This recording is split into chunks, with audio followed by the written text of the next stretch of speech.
NEET के syllabus में जितने भी चैप्टर्स हैं उनमें से जो मोस्ट इंपॉर्टेंट चैप्टर्स हैं यानी कि हाई वेटेज वाले चैप्टर्स हैं, उन चैप्टर्स की इन्फॉर्मेशन सभी के लिए जरूरी है। क्यों? अगर नंबर 1 स्टूडेंट्स जिनको 650 अबव उनका स्कोर टारगेट है, तो अगर उन्हें ये पता है कि ये मोस्ट इंपॉर्टेंट चैप्टर्स हैं तो फिर वो ये चैप्टर्स स्ट्रॉन्ग कर सकते हैं। नंबर 2, ऐसे स्टूडेंट्स जिनके पास अगर कोई रिजर्वेशन है या फिर उनके स्टेट में कट ऑफ थोड़ी कम जाती है, कई स्टेट ऐसे हैं जिनमें 550 मार्क्स पे ही सिलेक्शन हो जाते हैं, एमबीबीएस मिल जाता है, 600 पे मिल जाता है, तो उन्हें 550 600 तक का ही स्कोर करना है, 500 तक का ही स्कोर करना है। तो ऐसे स्टूडेंट्स के लिए तो प्लस पॉइंट है, वो अगर हाई वेटेज वाले चैप्टर भी कवर कर लेते हैं ना तो बहुत बढ़िया। नंबर 3, अगर तुम एक ऐसे स्टूडेंट हो जिसका सिलेबस कंप्लीट हो गया है तो डेफिनेटली अब तुम्हारा काम क्या है, तुम्हें अपना फुल सिलेबस टेस्ट शुरू कर देना चाहिए। तो फुल सिलेबस टेस्ट के लिए चैप्टर्स को रिवाइज तो करना ही है, तो चैप्टर्स का रिवीजन सबसे पहले इन्हीं इंपॉर्टेंट चैप्टर्स से ही शुरू करना है। ठीक है, तो इस वीडियो में मैं कवर करूंगी कि most important high scoring chapters क्या हैं फिजिक्स केमिस्ट्री के। ठीक है, तो सबसे पहले हम बात करते हैं फिजिक्स के लिए इंपॉर्टेंट चैप्टर्स फॉर फिजिक्स। ठीक है, तो क्लास 11th की अगर मैं बात करती हूँ तो क्लास 11th में यूनिट एंड डायमेंशन, जहाँ से 2 to 3 क्वेश्चन आते हैं। ठीक है भाई, यूनिट एंड डायमेंशन से हर साल 2 से 3 क्वेश्चन पक्के हैं और बहुत आसान सा चैप्टर है ये। नंबर 2, काइनेमैटिक्स, जहां से 2 to 3 क्वेश्चंस आते ही हैं। मोशन इन 1 डायमेंशन वाला जो है प्रोजेक्टाइल मोशन है, इजी क्वेश्चन आते हैं। ये चैप्टर्स जो हैं वो बेसिक्स भी बनाते हैं। नंबर 3, ग्रेविटेशन, यहाँ से 2 क्वेश्चंस पक्के हैं। Number 4, properties of bulk matter, 3 to 4 questions हमारे पक्के हैं। और नंबर 5, थर्मोडायनेमिक्स, यहाँ से भी तुम्हारे 5 क्वेश्चन तक थर्मोडायनेमिक्स से आते हैं। तो तुम अगर ये 5 चैप्टर अपने क्लास 11th के स्ट्रॉन्ग कर लो तो तुम अपने इतने चैप्टर्स को स्ट्रॉन्ग करने के बाद अपना 11th काफी हद तक तैयार कर लिया, इंपॉर्टेंट चैप्टर कर लिए। देन क्लास 12th की बात करते हैं, उसमें क्या है, इलेक्ट्रोस्टैटिक्स जहां से 3 to 6 क्वेश्चंस आते हैं। करंट इलेक्ट्रिसिटी, जहां से 3 to 5 क्वेश्चंस आते हैं। Magnetic effect of current and magnetism, यहां से भी तुम्हारे 3 to 4 क्वेश्चंस आ रहे हैं। देन ये dual nature of matter and radiation, atom and nuclei and solids and semiconductor, ये 3 चैप्टर, यही तो तुम्हारी मॉडर्न फिजिक्स है। Modern physics is very important क्योंकि अब तुम देखो 2 4 4 यानी कि 10 क्वेश्चन सिर्फ और सिर्फ तुम्हारे कहाँ से आ रहे हैं, मॉडर्न फिजिक्स से। और तुम अपनी मॉडर्न फिजिक्स स्ट्रॉन्ग कर लो तो मतलब तुम्हारे 40 नंबर तो यहाँ से पक्के हैं। ये चैप्टर्स मैंने बताए हैं, ये चैप्टर्स अगर तुम अपने स्ट्रॉन्ग कर लेते हो तो तुम आराम से 120 स्कोर कर ले जाओगे। किसी भी एग्जाम को क्रैक करने के लिए सबसे ज्यादा इंपॉर्टेंट होता है कि आपने कितने ज्यादा टेस्ट दिए हैं और उसकी प्रॉपरली एनालिसिस की है या नहीं की है। ठीक है, तो टेस्ट और उसकी एनालिसिस करना ये सबसे ज्यादा इंपॉर्टेंट होता है। और टेस्ट जो दे रहे हैं वो टेस्ट ऐसे ऑथेंटिक टेस्ट होने चाहिए, यानी कि उसमें क्वेश्चंस ये नहीं है कि कहीं से भी उठा के रख दिया। ठीक है ना, क्योंकि अब रेगुलरली क्या है, पैटर्न चेंज हो रहा है। ठीक है, अब तुम देखो ईयर बाय ईयर क्या है, नीट का पैटर्न भी चेंज होता जा रहा है, क्वेश्चंस का पैटर्न चेंज हो रहा है। तो ये सब तुम्हें कहाँ मिल सकता है, ये मिल सकता है Allen online major test series में। एलन ऑनलाइन का नेम कौन नहीं जानता है, हर कोई जानता है, हर कोई भरोसा करता है। तो authentic taste made by experience teachers, क्योंकि यहाँ पर एलन कोटा की टॉप फैकल्टी है जिन्हें more than 36 years of teaching experience है, जो कि नीट के एग्जाम के लिए इतने सालों से पढ़ा रहे हैं। उन्होंने मिलकर इस टेस्ट सीरीज को डिजाइन किया है, Allen online major NEET test series. यहाँ पर क्या है कि तुम्हें 12 टेस्ट मिल रहे हैं, जिसमें 10 फुल सिलेबस टेस्ट हैं और 2 हाफ सिलेबस टेस्ट हैं।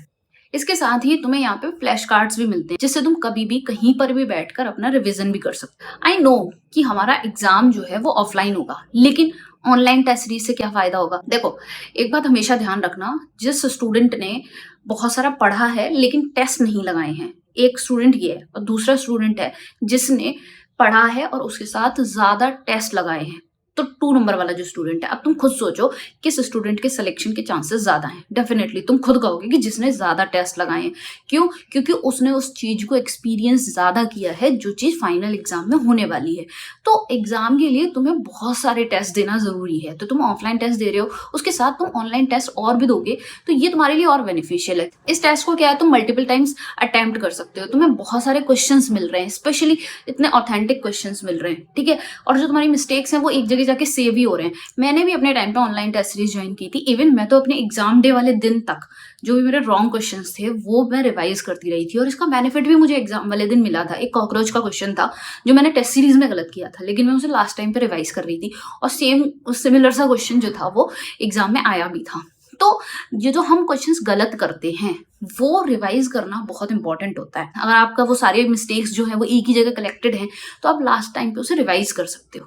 अब इसका प्राइस तुम देख सकते हो 3800 है, लेकिन अभी तुम अगर मेरा कोड अप्लाई करते हो SAME 500 तो तुम्हें अभी इस पर 500 रुपीज का एक्स्ट्रा डिस्काउंट भी मिल जाएगा। So I highly recommend you LN online major NEET test series. Description में जो लिंक दी हुई है उससे जाके अभी एनरोल करो। इसका पहला टेस्ट जो है वो 19 जनवरी को है, तो ध्यान रखना 19 जनवरी आ रही है, उसी को इसका पहला टेस्ट है।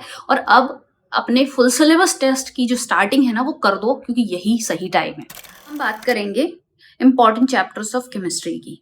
तो केमिस्ट्री में क्या है, सबसे पहले ऑर्गेनिक को देखते हैं। ऑर्गेनिक में सबसे पहला काम है तुम्हें GOC करना, जिसको GOC जनरल ऑर्गेनिक केमिस्ट्री सब बोलते रहते हैं। तो NCERT में अगर तुम देखोगे तो organic chemistry basic principles and techniques करके जो चैप्टर है वो GOC में आता है, ठीक है। यहाँ से 2 to 3 क्वेश्चंस आते ही आते हैं, और तुम्हें पता है कि आगे की ऑर्गेनिक केमिस्ट्री को पढ़ने के लिए भी ये चैप्टर इंपॉर्टेंट है। दूसरा, इसमें एक प्योरिफिकेशन ऑफ कंपाउंड्स वाला जो पार्ट है वो भी इंपॉर्टेंट है, वहां से एक क्वेश्चन आता ही आता है, ठीक है। और फिर हाइड्रोकार्बन्स करना, जहाँ एल्केन, एल्कीन, एल्काइंस ये सब जो है वो हाइड्रोकार्बन्स में है, यहाँ से 2 to 4 क्वेश्चन आते हैं। देन अल्कोहल, फिनॉल, ईथर, ठीक है। तो यहाँ से 3 to 4 क्वेश्चंस, और उसके बाद ऑर्गेनिक कंपाउंड्स कंटेनिंग नाइट्रोजन यानी कि अमीन्स वाला चैप्टर, ठीक है। तो यहाँ से 2 to 3 क्वेश्चंस आ जाते हैं। तो ये पार्ट ऑर्गेनिक का जरूर से जरूर कर लेना। ऑर्गेनिक के लिए तुम्हें एक और बहुत अच्छी बात बताऊं, मेरे खुद के बनाए हुए शॉर्ट नोट्स जो हैं, जो कि मेरे टेलीग्राम चैनल पे तुम्हें मिल जाएंगे, ऑर्गेनिक केमिस्ट्री शॉर्ट नोट्स ऐसे करके, ठीक है। तो वो जाके देख लेना एक बार, तुम्हें बहुत हेल्प मिलेगी, तुम्हें एकदम से समझ में आ जाएगा। क्रिस्प और कंसाइज फॉर्म में मैंने शॉर्ट नोट्स बना रखे हैं, ठीक है। उसके बाद फिजिकल केमिस्ट्री की बात करें तो फिजिकल केमिस्ट्री में थर्मोडायनेमिक्स से 2 to 3 क्वेश्चंस आते हैं। अब देखो थर्मोडायनेमिक्स यहाँ पे इंपॉर्टेंट है केमिस्ट्री में, ऐसी फिजिक्स में। तो फिजिक्स और केमिस्ट्री की ना 80% थर्मोडायनेमिक्स ना सिमिलर सी है, तो तुम इन दोनों चैप्टर्स को करो ना, इन दोनों पार्ट्स को कर लो, तो तुम्हारा फिजिक्स भी कवर हो रहा है, केमिस्ट्री भी कवर हो रहा है। इक्विलिब्रियम 3 to 5 क्वेश्चंस यहाँ से आते ही आते हैं। उसके बाद इलेक्ट्रोकेमिस्ट्री और रेडॉक्स रिएक्शन, जहाँ से 3 to 4 क्वेश्चंस आते हैं, और chemical kinetics 2 to 3 questions, okay.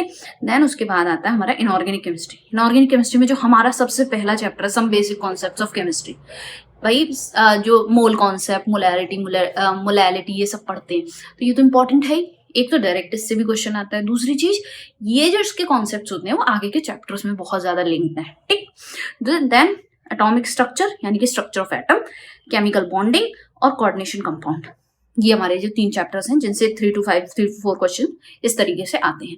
तो ये वाले चैप्टर्स तुम अपने स्ट्रॉन्ग कर लो।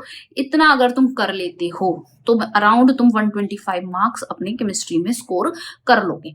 अब तुम खुद सोचो, फिजिक्स में 120 और केमिस्ट्री में 125, मैं इसको 120 ही मान लेती हूँ। और अगर तुम बायोलॉजी में, जहां पर तुम्हें 90 क्वेश्चंस सही करने होते हैं, ठीक है, 90 क्वेश्चंस करने होते हैं, टोटल 100 आ रहे हैं, 10 छोड़ने की तुम्हारे पास लिमिट है, 90 करने हैं। मैं कह रही हूँ तुम 10 और छोड़ दो, तुम 10 और छोड़ दो और 80 ही करो। एक्यूरेसी पे ध्यान दो, एक्यूरेसी पे ध्यान दोगे तो फायदा मिलेगा। 80 कर रहे हो, अगर 80 तुम्हारे सही जाते हैं तो 320 नंबर बनते हैं, ठीक है।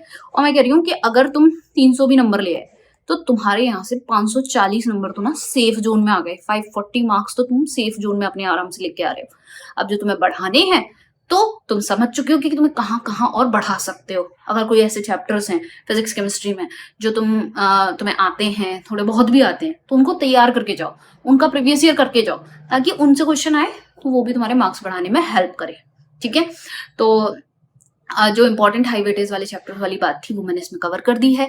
बाकी ऑनलाइन टेस्ट सीरीज के लिए बेस्ट प्लेटफॉर्म है LN ऑनलाइन, उसकी लिंक मैंने डिस्क्रिप्शन में दे रखी है, तो go and check out the link now. इसके बाद भी कोई भी डाउट है तो तुम पर्सनली मुझे टेलीग्राम पे कनेक्ट कर सकते हो और कमेंट करके जरूर जाना। Okay, bye bye.